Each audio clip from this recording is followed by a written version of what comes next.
తను ఇక్కడికి వచ్చి మారానని చెప్తుంది కదా, అందరూ కలిసి ఉందామని చెప్తుంది కదా, ఆస్తి కూడా వద్దని చెప్తున్నారు. ఇంతకంటే రుజువులు ఏం కావాలి అమ్మా? నేను మిమ్మల్ని పూర్తిగా నమ్ముతున్నాను. అయితే రేపు ఇంటికి ఇద్దరు కలిసి వస్తారు కదా, చెప్పునన్నా అని చెప్పేసి అనగానే సీత రామని చూశాడు. రామ ఏమనుకున్నా అలా సైలెంట్ గా ఉంది. అందరు రియాక్షన్స్ లేదు. అమ్మ రామ కన్న బిడ్డని అడ్డు పెట్టుకుని నాటకాలు ఆడేంత దుర్మార్గురాలనైతే నేను కాదమ్మా. రేపు మీ రాక కోసం 1000 కళ్ళతో ఎదురు చూస్తూ ఉంటాను. తప్పకుండా రామ్మ, వస్తావునన్నా అని చెప్పేసి అన్నారు. ఓకే, ఇదికి వచ్చి వెయిట్ చేస్తాను నాన్న అన్నాడు. చూడరామ్మా, బిడ్డ తప్పు చేస్తే ఏ తల్లనే క్షమిస్తుంది. నేను చేసిన తప్పుని తల్లిగా నన్ను నువ్వు క్షమించు, అలాగే అక్కగా నీ ఆడపడుచుకి అమ్మతనాన్ని ప్రసాదించు. ఇక నేను ఏది కోరుకోను. కందిపన్నాడు. రేపు మిమ్మల్ని అందరం వస్తాం.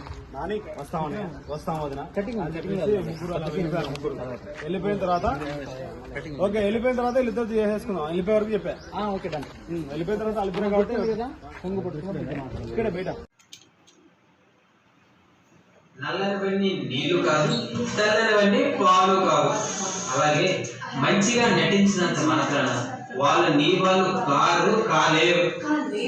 వాళ్ళు ఎప్పటికి మీ ఇద్దరికి కీడు కనిపెట్టే వాళ్ళే. అది వద్దే వెనక్కి తిరిగి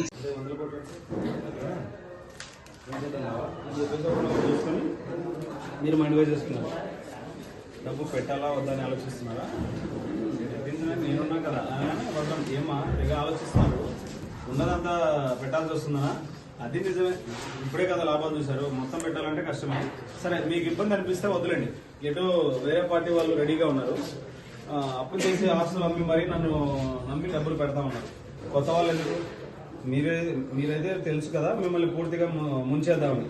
అదే డబ్బుల్లో ముంచేద్దామని ఒక మాట చెప్పా. సరే, అదేదో వారికే ఇస్తాను. రాత్రికి 100 కోట్లు వాళ్ళ సొంతం అవుతాయి. రాత్రి వస్తానమ్మా అని చెప్పేసి వెళ్ళిపోతుంటే భద్రంగా రాగండి నేను సందీప్ అన్నాడు. ఇద్దరు మొబైల్ చూసుకుంటారు. తెలుసు మీరు అసేసి పర్లేదు. ఆ డబ్బు మేము ఇస్తాం. డబ్బు నిజమా?